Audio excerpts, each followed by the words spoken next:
Good evening and welcome to the Planning Commission of August 18th, 2015. And if we could have our Community Director, David Wallerty, Pledge of Allegiance, please. I pledge allegiance to the flag of the United States of America and to the republic for which it stands, one nation, under God, indivisible, with liberty and justice for all.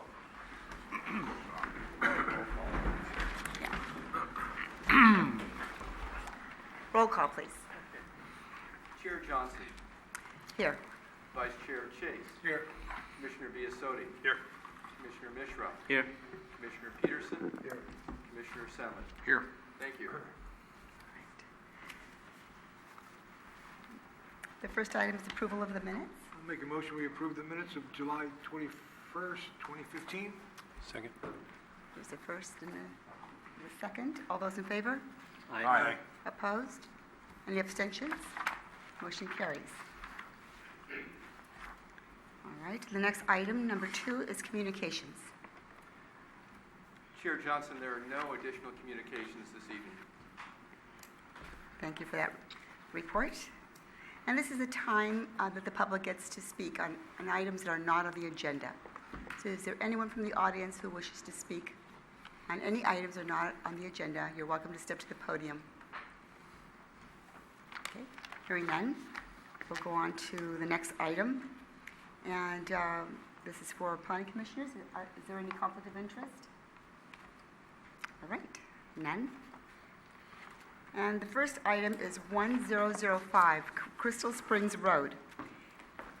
It's a request for a use permit to allow the San Mateo Adult School to use the church's existing classrooms for ESL classes for sections 1296.060C1 of the San Bruno Municipal Code. Staff report, please. I'm Paula Bradley, the project planner. And as you said, this use permit is to allow classes in an existing church facilities, which does include existing classrooms. This is in the R1 district and located at the end of the block on Cypress and Acacia. And it's surrounded on 3 sides by residential, and then one side is the city corporation yard and then the city park. And it's been a church since 1957 and has various facilities there, including the offices, nursery, gym, performance hall, a kitchen, library, and other storage rooms. And the church, part of the facilities, the church also has a 17-space parking lot on a second parcel adjacent to the church properties. And the proposed classroom use is consistent with the historic and ongoing use of the property, which is considered legal non-conforming in that the use is allowed, but current zoning would require the approval of a use permit. So it's existed, but without a use permit. So if somebody wanted to build a church today, they'd be required to get approval of a use permit. I did receive public comments as a result of the notices sent to the 300 feet property owners. And staff received 2 phone calls. Both were neighbors concerned about the traffic and parking on Crystal Springs Road. And partly to address these concerns, there were 2 conditions required of this project to try to limit parking on the church parking lot, and also to restrict other class or other activities during the period that the church or the classrooms would be held between 8:45 and noon, Monday through Friday. And concerning the parking, the students typically arrive by walking, and typically is based on the use was at the St. Bruno's Catholic Church on San Bruno Avenue for 15 to 18 years. And the applicants regularly visited the classes on a monthly basis, and they said the parking usage was about, the most they would see would be 10 vehicles. And they also survey the students, including how they arrive at the classes. and that's the information that most of their students walk, take transit, and some dropped off by their families. There isn't really a zoning code requirement for parking that really fit with this use, but the closest would be the requirement for senior high school. And based on that parking requirement, this use would fit with the parking requirements for senior high school. And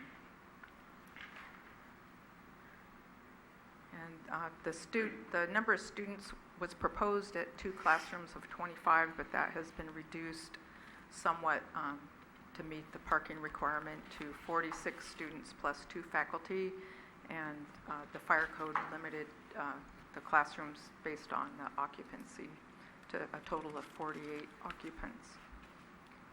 So staff added condition number 4, and staff would like to bring to your attention condition 4 to replace that with the following.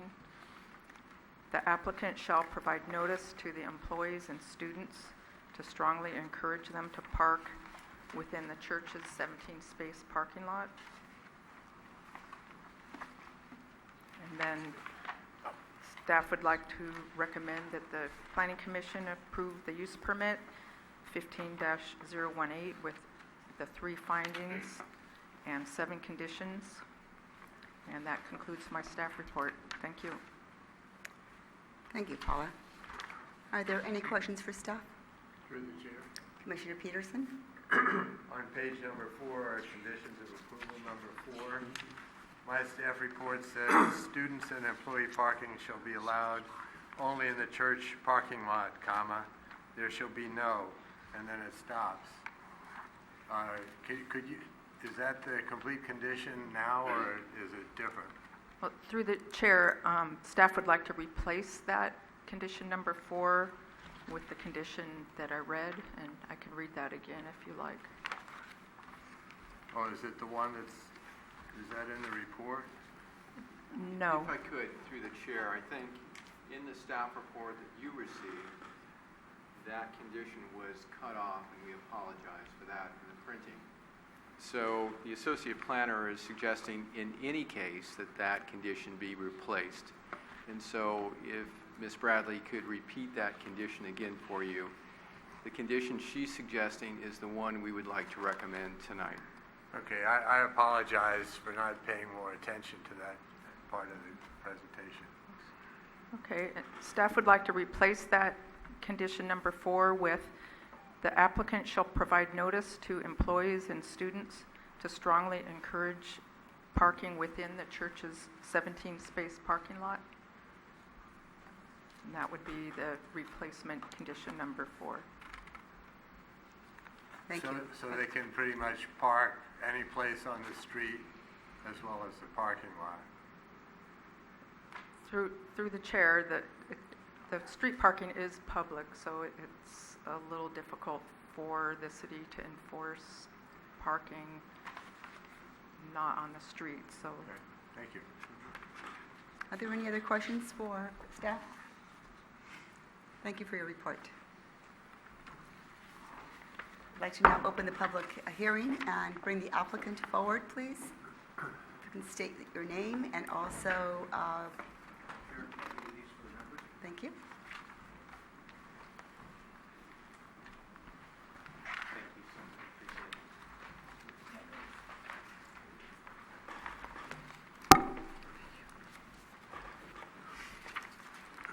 Good evening, Commissioners.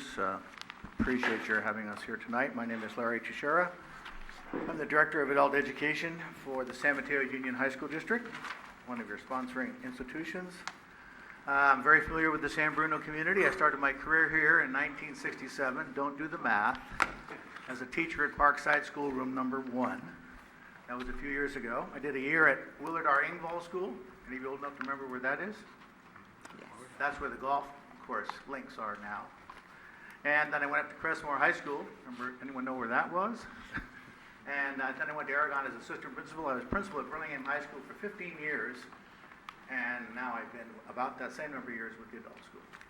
So I'm very familiar with the facility here in San Bruno and very fond of this community since my first 10 years of my career was in San Bruno. The brochure you have in front of you is distributed 3 times a year to 90,000 residents in the San Mateo Union High School District, which includes San Bruno, the northernmost community. We have a high school diploma program, as you can see featured on the cover, and inside we're really proud of the fact that we have stories about 7 of our recent graduates, which is very nice. We also run a big program for seniors, so in the brochure you'll see lots of senior programs, and many of which are held right here in this building. We hold about 6 or 8 classes a week, right here in the San Bruno Senior Center. Our largest program, however, is teaching English to immigrants. That's the major focus. That's about 60% of our overall enrollment. Our main campus is on Poplar Avenue in San Mateo. I'm sure you drive by it many times because it's right at the Poplar exit to San Mateo. We run about 400 students there in the morning for ESL, about 200 in the afternoon, and about 350 again in the evening. So it's a big program. We run a 203 school day a year, and this would be a similar calendar to what we're using here at the church in St. Bruno. We also have a major program out at St. Luke's Parish in Foster City, where we have 4 full-time teachers out there. There are 6 approved levels of English language instruction approved by the state of California. Low and beginning, low and beginning, hot. Let me try that again. Am I on television? Yeah, low and high beginning, low and high intermediate, low and high advanced. The assumption is, of course, that people are really, everyone's there to learn English. And that's a true assumption, but the backgrounds people have are completely different. And that diversity also is reflected in the group that attended in St. Bruno's Parish last year. I have a roster in front of me. First of all, it's also a multi-generational group. The youngest student last year was 18. We had 3 under the age of 20, and the oldest was 81. And last year we had a 78-year-old receive her GED from our school. So it's not obviously a multi-ethnic school if you're teaching English, but it's also a multi-generational school. Typically at the day campus we'll have at least 40 different countries and perhaps 25 or 30 different languages. The population here last year at St. Bruno's in the 40 class it's a multi-level situation. Obviously you can't have 6 levels with just 2 teachers. It's not the best teaching situation, but we do it for an outreach to allow people in San Bruno to participate in the program.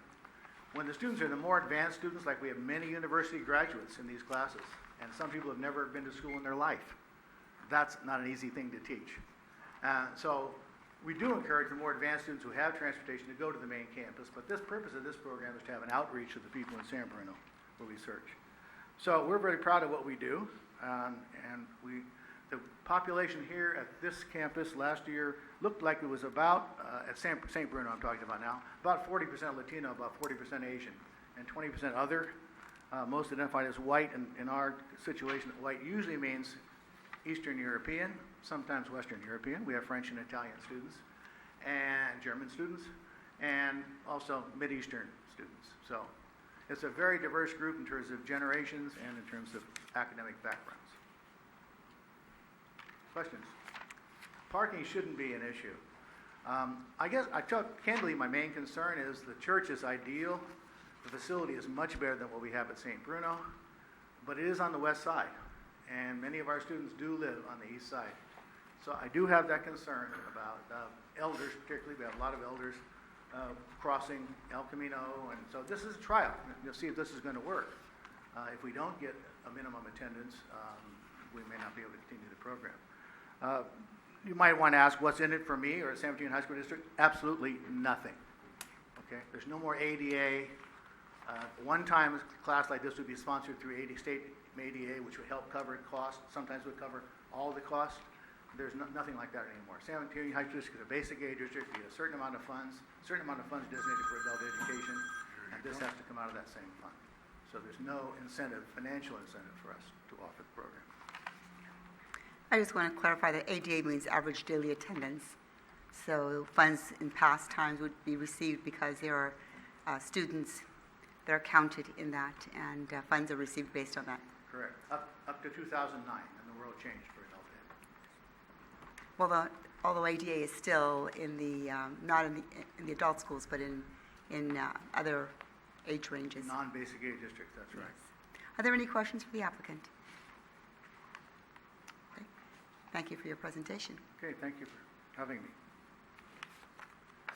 I'd like to invite anyone from the public who wishes to speak on this matter. Okay. Seeing none, we'll now close the public hearing and bring it back to planning discussion. Well, through the chair, if there's no discussion, excuse me, I will make a motion to approve use permit 15-018 based on findings of fact 1 through 3, conditions of approval 1 through 7, which includes the rewriting of approval 4, or condition 4, sorry. Second. Okay. It's been, all those in favor? Aye. Opposed? Any abstentions? Motion carries. There is a 10-day appeal process before any action can take place on this project. Thank you. I don't intend to appeal. I will not be appealing. There may be others who wish to appeal. So you cannot move forward in the event there are others who wish to appeal this. Thank you for allowing us to clarify that. Okay. The next item is 818 Green Street. And that's a request for a use permit to allow the construction of a 766 square foot addition to an existing one-story, 944 square foot single-family residence with a 245 square foot garage, which will increase the gross floor area of the existing home by greater than 50% for sections 12-200-030B1 of the San Bruno Municipal Court. Staff report, please. I'm Paula Bradley, the project planner, and this project is in the R1 residential district on the east side of Green Avenue between San Bruno Avenue and Euclid Avenue. It's currently a one-story, single-family dwelling with two bathrooms and 2 bedrooms, living room, kitchen, and a one-car garage. The existing living area is 944 square feet with a 345 square foot garage, and they'll be adding 766 square feet to add 2 bedrooms and 2 baths to the rear of the home. There's an existing rear addition that will be demolished, and the new addition will be built. Can only be seen from the sides or the rear. It's not visible from the street. It'll increase the floor area to 1,331 square feet, increase from 1,331 square feet, and it will be 1,955 square feet, plus the 142 square foot shed, which would also be included in the floor area. This project went to architecture review in July, and the architecture review committee forwarded the project to the planning commission with no added recommendations, although one of the members wanted to confirm that a condition would be added to obtain a building permit for the 142 square foot shed, which is included in the staff report. And no public comments have been received, and the project meets all of the requirements other than, well, it meets all of the standard development requirements. It's just a use permit to exceed 50% of the existing square footage. It complies with all the residential design guidelines. The addition will be the same materials as the existing home, including white window trim and the same roof material, so it'll blend in. And the applicant has also proposed to remove some of the pervious area in the front yard, which it currently exceeds the 60% maximum allowed by the zoning requirement.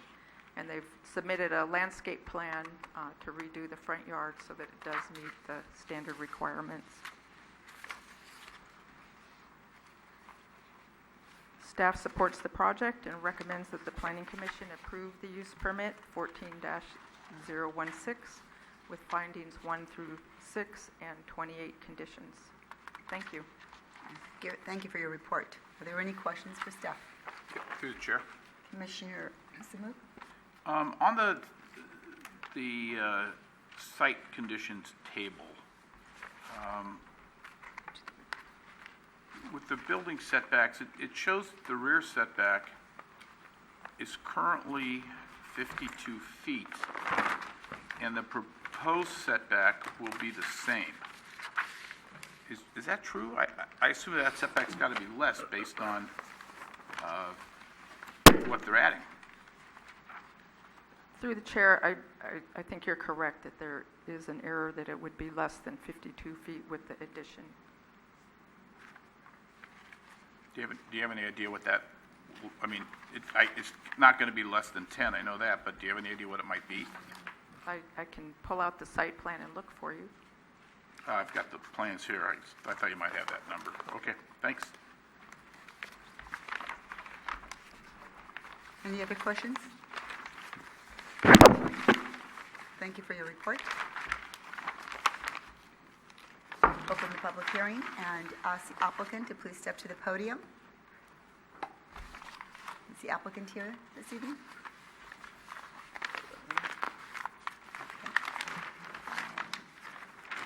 We'll reserve, if the applicant should be coming, we'll reserve that. I'm sorry. I believe you are the applicant, correct? Yes. All right, if you can please step to the podium, to the microphone. Thank you. If you state your name and tell us about your project, please. My name is Ben Lama. I live in Green Avenues for almost 26, 27 years. My project, I really don't know much. I just handed to the architecture to do that. I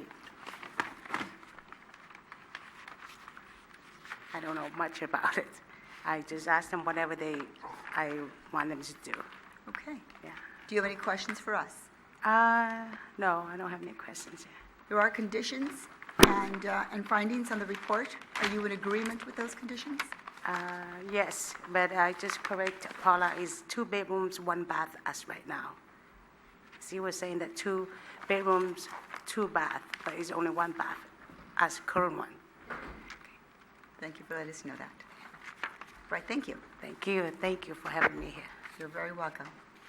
Is there anyone else from the public who wishes to speak on this project? Hearing none, we'll close the public hearing and bring it back to Planning Commission discussion. Commissioners, are there any discussion or any questions? Well, if there's no questions, no concerns, I'll make a motion that we approve use permit 14-06 based on findings of fact 1 through 6, conditions of approval 1 through 28. Second. All right, there's- Through the chair, Commissioner, please. before we call, I'd like to get the setback recorded. Thank you. I believe it's 31 feet, 8 inches. We're just going to pause for a moment while we get recorded the actual setback. 31 feet, 6 inches. Our planner is confirming that it's 31 feet, 6 inches. Is that correct? Correct. Thank you. Thank you. All right. So there's a motion. There was a second. All those in favor? Aye. Opposed? Any abstentions? Motion carries. Also, it has passed, and at this point, there is a 10-day appeal process, so there cannot be any action taken on your project in the event that there is anybody, if there's anyone from the public who wishes to comment on this. All right? Thank you very much. Have a good day.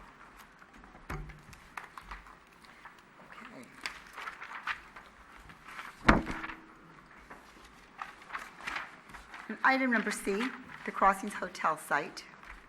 It's a request to adopt a resolution 2015-05 recommending that the San Bruno City Council approve an amendment to the U.S. Navy site and its environs specific plans related to the Crossings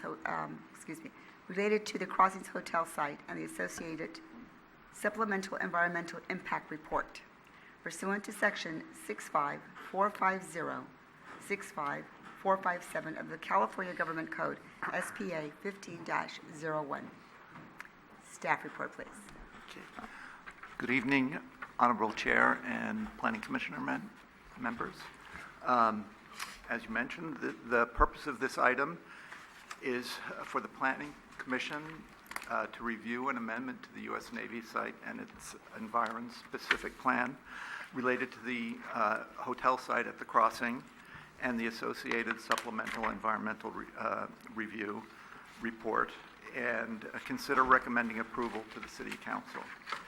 I'd like to point out that this is not considering a specific project for the site.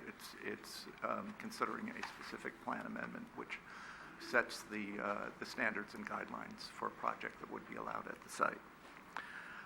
The specific plan amendment focuses on a 1.5 acre vacant development site.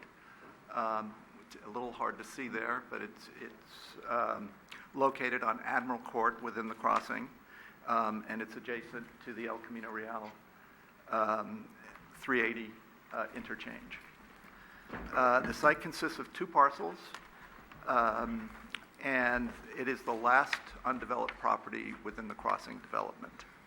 The City of San Bruno is the owner of these 2 parcels. The specific plan was developed through a community planning process and was adopted by the City Council in January of 2001. The plan provides the planning framework for reuse and redevelopment of the former U.S. Navy site. The overall specific plan area is Zone PD, and there are individual land use designations for each parcel. These 2 parcels are designated as visitor services, which calls for a high-quality hotel that offers guest rooms, meeting facilities, and a variety of personal services.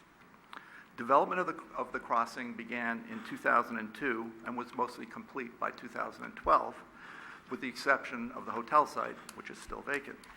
The crossing has been developed with a total of over 1,000 housing units in 5 buildings and approximately 12,250 square feet of retail.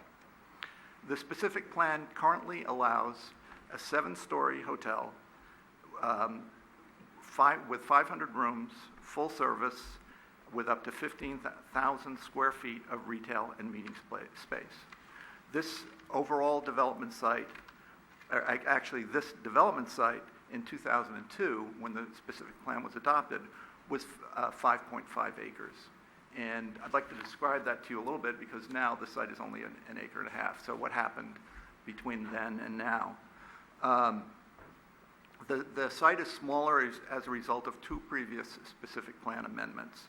There was one in 2001 and one in 2005 in response to changing economic conditions. The first amendment created flex office residential sites, which allowed multifamily housing to be built in place of office if the office market remained weak. And that indeed is what happened. The market, the office market was weak, and therefore the developer, after a couple of years, was allowed to develop multifamily housing there, which is what happened. So that housing took the place of office and also of a proposed parking garage. So the parking garage was meant to be shared between the office and the hotel. And this occurred soon after the adoption. That first amendment occurred soon after the adoption of the specific plan. It was literally within a year of its adoption. You remember that the economy was in really bad shape at that point, especially the office market. The second amendment occurred in 2005, and that resulted in the El Camino Real commercial project. And if you would go to the next slide, or PDF. I think there's a second one there, which shows land uses. It might actually be maybe it's a second file. So the El Camino Real commercial site was developed with 12,250 square feet of commercial, and you can see that's the striped, the purple and darker purple striped section along El Camino Real next to the sort of mauve hotel site, and that was also a flex site, hotel or commercial. and there was no hotel market. The hotel market has been down for a very long time. And the proposal was to develop a commercial, regular retail, and a large restaurant. And the original proposal for the hotel was to include a large full-service restaurant. So the thought was that the restaurant, which is now Jack's, would serve that purpose. So the hotel would not be required to provide a full-service restaurant. That would be provided off-site at the El Camino commercial site. So those are the two big changes, and as a result, now the hotel site is 1.5 acres, and it needs to accommodate everything within that site, parking and whatever else the hotel needs. So clearly, it can no longer accommodate the larger hotel that was originally envisioned in the specific plan. And so the specific plan amendment responds to those changes that have occurred over time. And analysis of the site capacity and environmental review indicate that the project could support up to a 152-room hotel. So that's what the amendment proposes, is to set the maximum at 152 rooms. So the specific plan amendment would revise the hotel description in the specific plan in the land use and development standards sections. And it would make other changes to update information and bring the plan current to reflect current conditions at the site. And specifically, I'll just go through the main changes regarding the hotel site. 1.5 versus 5.5 acres. A high-quality hotel with bar and food service facilities for guests, but not a full-service restaurant. Up to 152 rooms. Maximum height would be 5 stories, and that's reduced from 7 stories that was originally allowed because of new information that we have from San Francisco Airport, FAA, and also the county airport land use compatibility plan that was just adopted in 2012. The meeting and conference space would be 3,000 square feet because that's really what a hotel that size could reasonably accommodate. And the project would, additional measures are included in the plan for the hotel site for the project to include energy, water, and waste conservation measures, including solar panels on the roof, improving the building energy efficiency, and other energy efficiency and water conservation and recycling measures. And other parts of the plan would be changed to make it current, bring it up to date, and just make it current, such as there are references to the redevelopment agency. There's a more current market analysis, which would replace the one that was done in 2000. Importantly, the amendment still achieves city objectives. The development of a hotel at the crossing has long been a high priority of the City Council and the community, and it is an integral part of the vision for the U.S. Navy site and the U.S. Navy site specific plan. The proposed amendment is most likely to further the objectives and policies of the specific plan and the general plan. And I'll just give you a couple of the policies that relate to this from the specific plan and the general plan. The specific plan says to create a pedestrian-friendly, mixed-use, transit-oriented development that encourage the use of transit. Encourage a mix of land uses that helps assure long-term economic vitality and sustainability, revenue generation, and creates jobs. Promotes a high-quality private hotel development that creates a visually attractive gateway and strong visual and pedestrian linkages to Tan Fran, BART, and other adjacent land uses. In terms of the general plan includes a number of policies related to this site and to the overall crossing. One is to intensify land uses surrounding the BART station and Caltrain station, including development of transit-oriented uses and hotels. Facilitate development at the crossing according to the specific plan. Establish a high-quality hotel at the crossing that serves travelers to and from San Francisco Airport and provides convenient transit for visitors and with proximity to BART Caltrain. Maintain a positive business climate within San Bruno, including business attraction and expansion. And finally, capture a larger share of spillover economic uses from San Francisco Airport, including hotels. A supplemental environmental impact report was prepared for this project in conformance with the California Environmental Quality Act to evaluate the environmental impact of the specific plan amendment. And you might say, well, why do an environmental impact report when the project is so much smaller than was originally proposed? So wouldn't the impacts just obviously be much less? CEQA has a provision that requires looking at new information, potential changes in a project that might affect the environment.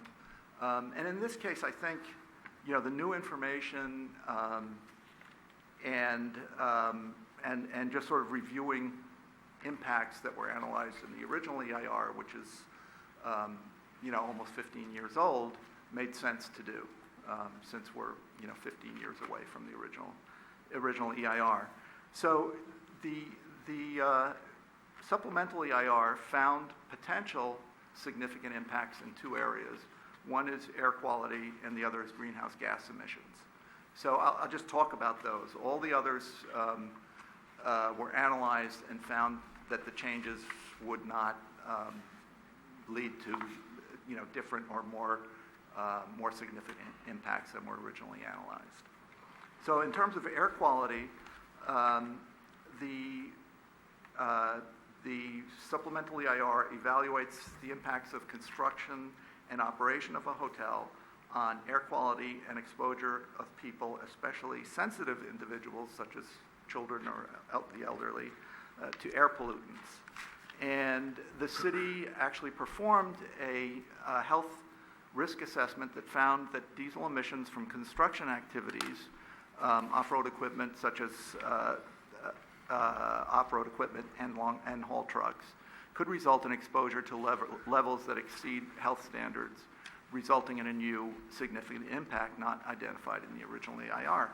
Therefore, there was a new mitigation measure that was added in the supplemental environmental impact report that would reduce those diesel emissions to the extent feasible, and which would reduce the impacts to be less than significant below the thresholds. In terms of greenhouse gas emissions, greenhouse gases were not analyzed in the original EIR, and they were not commonly analyzed in CEQA documents at that time. Since 2001, new requirements for greenhouse gas reporting have been put in place.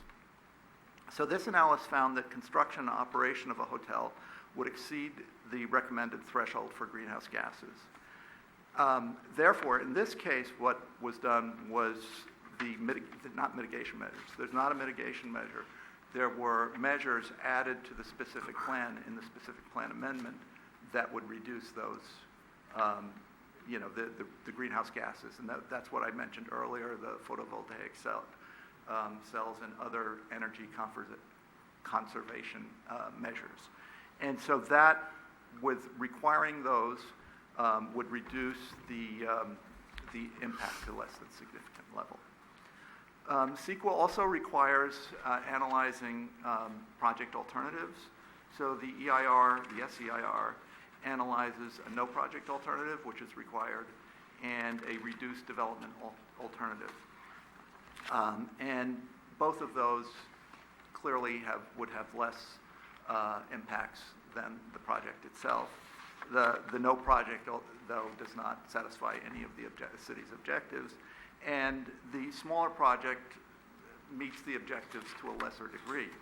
However, since the project itself, which is the specific plan amendment, has no significant environmental impacts because they can all be reduced to a less than significant level, then that's the recommended approval is for the proposed specific plan amendment. In addition, as I mentioned, oh, no, actually this is different. In addition, the supplemental EIR includes a number of revisions to existing mitigation measures from the original EIR to bring them up to date, and which would have a positive impact on reducing those previously identified impacts. So in terms of public comment, the draft supplemental EIR was published on May 18th, 2015, and distributed for a 45-day public review period. The document was made available on the city's website, at City Hall, the public library, and distributed to state, regional, and local agencies. And the city received comments from only 2 agencies, from Caltrans and from San Francisco Airport. And the Department of Transportation just requested basically clarification. They requested additional information regarding freeway conditions and queuing analysis on El Camino Real and Commodore, which was provided to them. And San Francisco Airport noted that the specific plan amendment must require compliance with the airport land use compatibility plan airspace policies, which it does. The amendment before you requires compliance with those airspace compatibility policies. And it also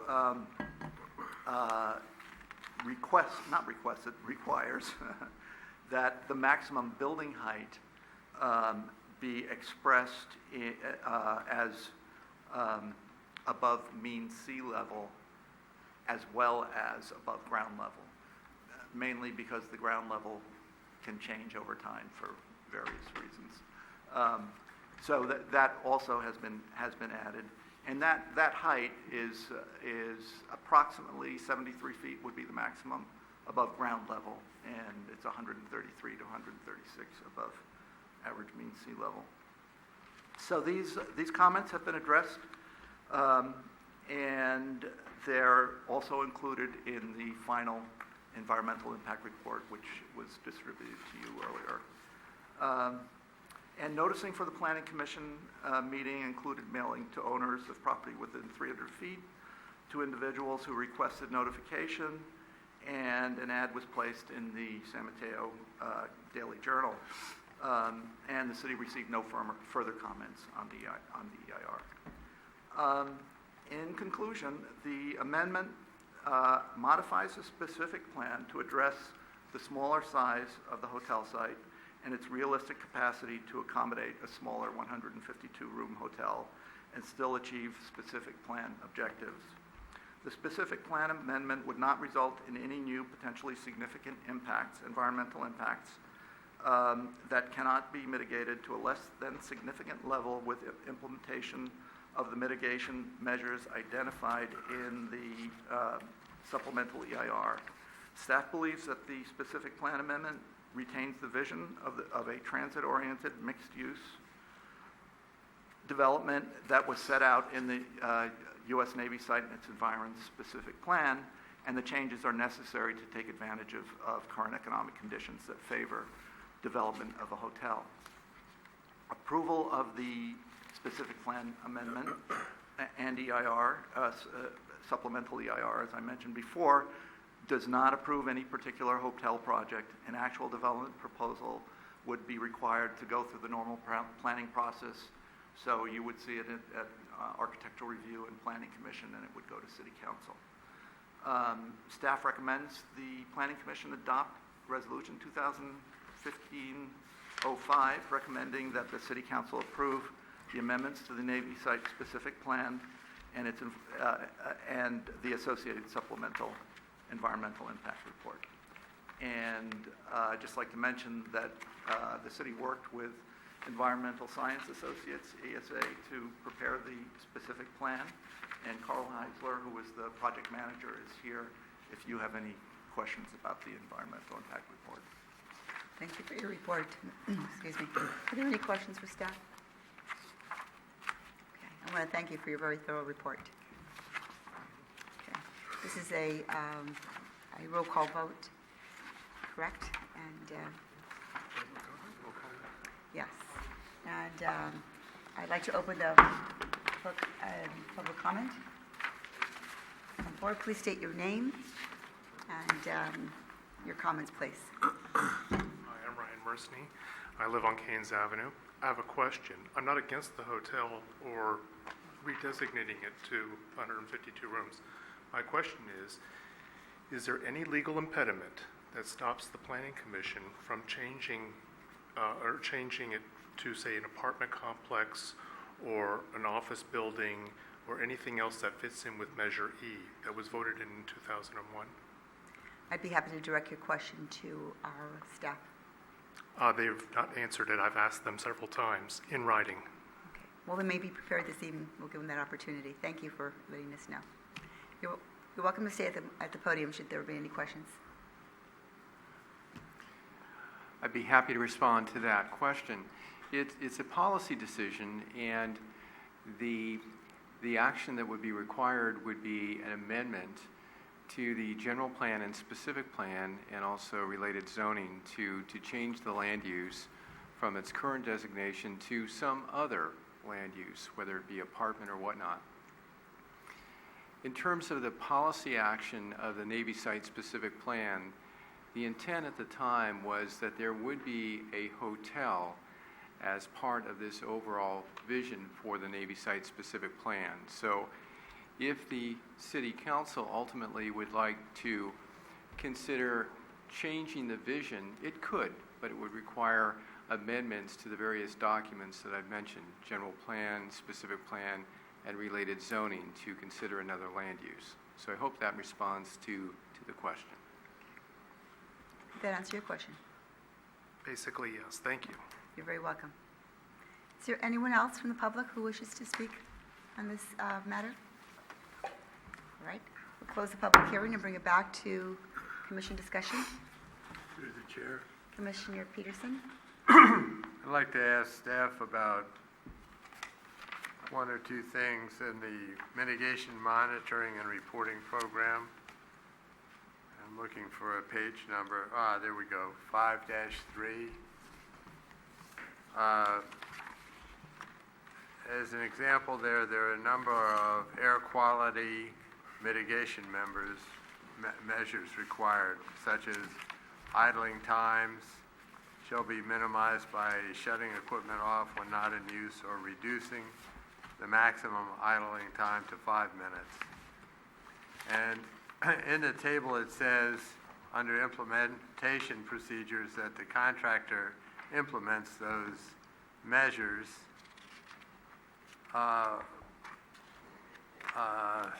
And I'm wondering, under those other columns like monitoring and reporting action, monitoring responsibility, monitoring schedule, verification of compliance, would the city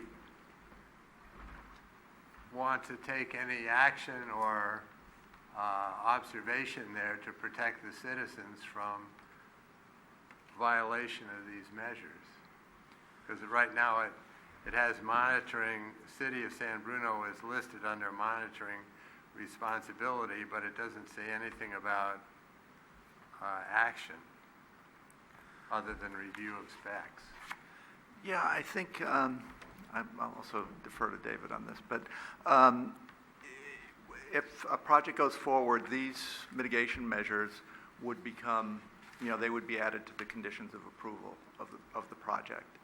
And in the process of developing conditions of approval, it's usually a pretty lengthy process among staff to figure out how are we going to be able to enforce these, what would be the process for monitoring or reporting.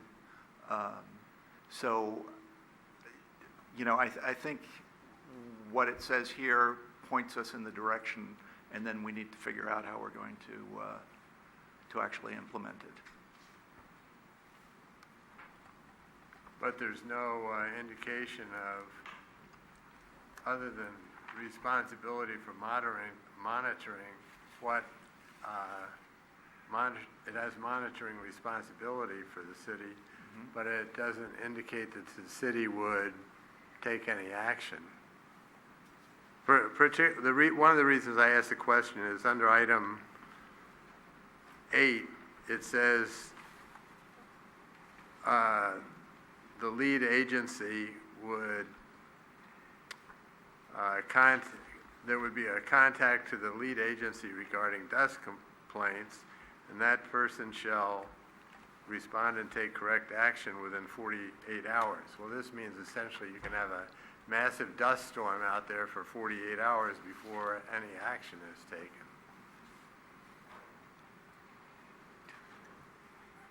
Through the chair, if I could add some information and clarification. The mitigation monitoring program that we're looking at this evening, as Mark Sullivan indicated, would be used as a basis for drafting conditions of approval for a specific project in the future. And I'll give you an example. Say, for example, we move forward with a particular hotel project. Specific conditions of approval are laid out in a resolution. It would then be required that, for example, let's take dust control. There would be a specific condition of approval that would indicate, for example, that there would be a monitoring requirement that the building division community development would be responsible for ensuring compliance with. We have inspectors. So, for example, the recent Plaza project, the demolition of the El Camino Real Cinema Complex and nearby buildings. We had our building inspector, go out several times a day to inspect that operation. We did have complaints regarding dust with respect to that project. We had two things in place. One, we had a requirement for a contact person's name and phone number at the site that related to the actual contractor doing the work, and we had our inspector go out on a regular basis during that demolition activity. We actually did stop work twice on that to ensure that there would be adequate water supply to bring down the dust and address the concerns. So the mitigation monitoring program provides the framework. We would take that framework related to a specific condition of approval. There would be a particular department that would be responsible for ensuring compliance with the condition. And as I described as an example, in a case of dust suppression, typically it would be, say, a building inspector or a public services or public works inspector that would do that for us. Further insurance would be that we typically require that there be a contact person related to the construction activity, that person's name and phone number posted at the site so citizens could call and register a complaint. So that's how that would be carried out, using a couple of examples. That sounds excellent, and I know the city was doing that monitoring at the current project. The concern I had was it's not, it even has the thing about having a publicly visible sign with a person and phone number on it, but it doesn't say that the city would be acting if there is a violation. And that's, I guess that's my question. Would you want to have something like that, or is that the only place that detail comes up is when you implement a specific project? Well, it comes up when we implement a specific project, and as I described, we would ensure that the mitigation monitoring program is satisfied, and we would do that by having our inspector go out. If there's a complaint, or if we observe that there's a need to stop work, make an adjustment, so there would be an assigned department. Within the department, there would be an assigned individual. If there's a possible violation, we would stop work or seek a correction. So Okay. So Again, that's, this is a framework. it's not in this, it's not something you'd see in this level of detail. It happens later. Correct. I see. Thank you very much. You're welcome. Are there any other questions? Through the chair. Mark, thanks for the report. I remember back when this project was being sold to the citizens of San Bruno, and the number one, the linchpin that kind of held this all together was the hotel. And at that time, it was going to be a large hotel. It's going to have a full-service restaurant, going to have banquet facilities, conference rooms, the abilities to host weddings, all that good stuff. And it was going to be the center point of this entire project. And as time has progressed, and I think there, if I remember correctly, there were some talks about operators coming in to run the hotel, and those people dropped out. And some very good decisions have been made on this site. I like the idea that it is residential rather than commercial. I do like the commercial strip that's on El Camino Real. But I think we have completely watered down the hotel site, completely, to a maximum of 152 rooms with no full-service restaurant. It's nice having Jack's next door, but it's not the same as having that restaurant in the hotel. I'm not going to vote against this, but I just want to go on record as saying I think it's just been, we have really watered this down, and it's not what the people of San Bruno were led to believe this would be. I'm not even sure that the parking is going to be adequate for the possibility of hosting a wedding there. If that hotel is full, and which we hope it will be, you won't have enough. There will not be enough parking on site for people coming to banquets or to weddings and that type of thing. So I'm a little disappointed in that I think that it's been watered down tremendously. But at this point, I don't think there's much else that we can do. Thank you for your comments. Any other comments from the Through the commission? chair. Commissioner Peterson? I second Commissioner Samou's comments. I agree with him. I've had a number of members of the public express exactly the same comments to me. They've stopped me when I've been on my tours around the city to comment specifically on this. And I think it's far too late to do anything about it, but it's certainly a sad occasion. Thank you. But I think your report's very good. But if anything, it's better than good because you even discovered more mitigation measures than were available before. So I think in that respect, it's remarkable. Thank you. Thank you. Any other comments? Through the chair. I would have to Commissioner agree with Chase? both Commissioner Smoot and Peterson's comments, unquestionably. The report, again, was excellent though, Mark, so it is what it is at this point. So, that's it.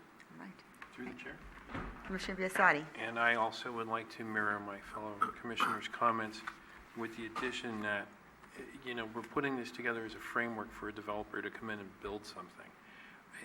In my opinion, looking ahead, if this doesn't pan out to be something that's viable to a hotel operator, I would be happy to look at some other usage for that property. I realize there's a huge amount of effort and time that went into this so far, but, it may be time to reassess, the use of that property if it's not viable. An acre and a half is not a large parcel for a hotel, especially 152 rooms. So I thank you, Mark, for your hard work. It's a good report. It's well done. I hope we can find someone who's willing to build something there. Thank you. Any other comments? Through the chair. Commissioner Mishra? I'd just like to add to that. I wasn't here, was it back in 2000 something? Back in the day, to vote on this project. But today NPR reported that there's a shortage of hotels in the state of California, and so I'm surprised that the site is still vacant. I'm hoping that someone does build here soon. We kind of need it in this spot. So, that's it. Through the chair. Commissioner Peterson. In the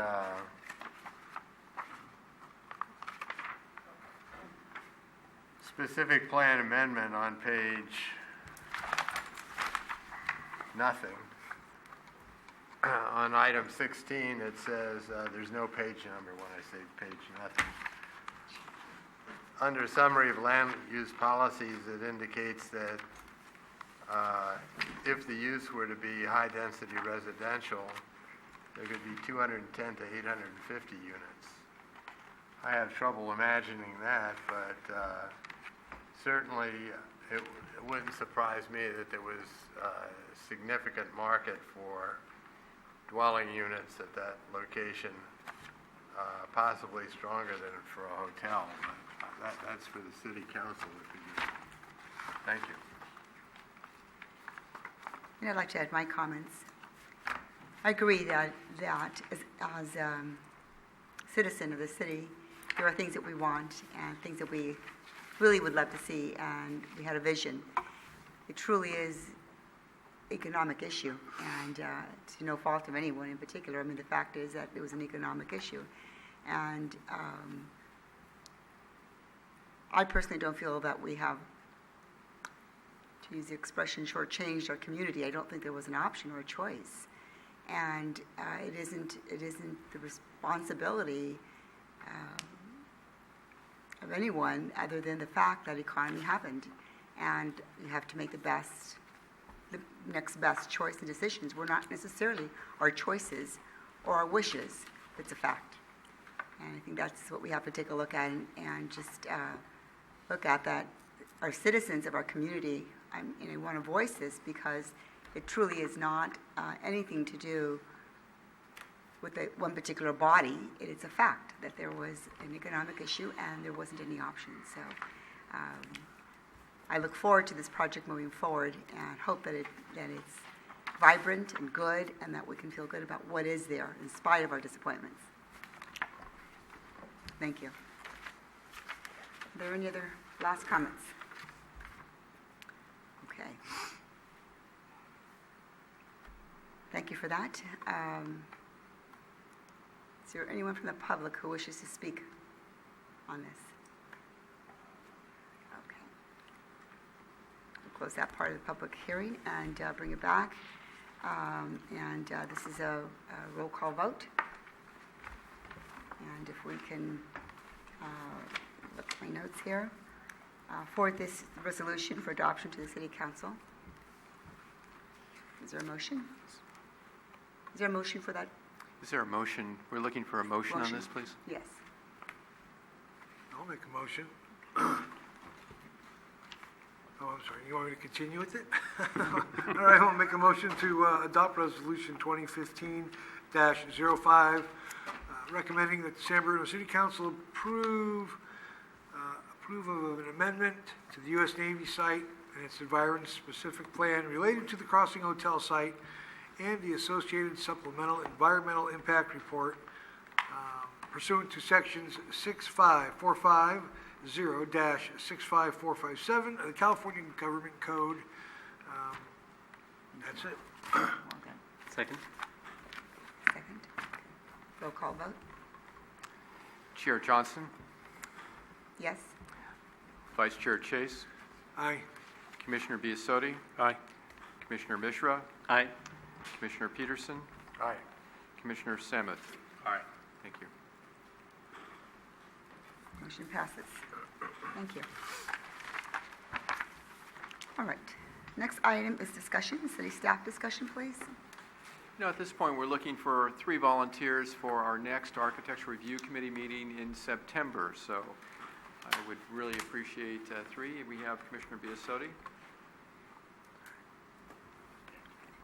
That was September 10? Pardon me? September 10, correct? Yes. Let's see, yes. And Chair Johnson. One more, please. And Vice Chair Chase. Thank you. All right. Any planning commission discussion? Through the chair. Commissioner Peterson? I heard a happy rumor Yes? that there was a planning commissioner application. There are applications that have been received and are being reviewed. Great.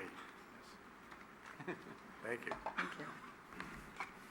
All right, the next regular meeting, excuse me. I do have one more. item, Oh, I'm if I may. sorry. Through the chair, just, Commissioner Biassatti. just for clarity and for transparency for the folks at home, I forgot my laptop, so I've been using my cell phone to do the meeting on tonight. I'm not here playing games and whatnot, so, Well, thank you Just for for clarifying clarity. that. no worries. Must have been worried. The next regular Planning Commission meeting will be on September the 15th, right here at 7 o'clock. And with that, we are adjourned. Thank you. Thank you.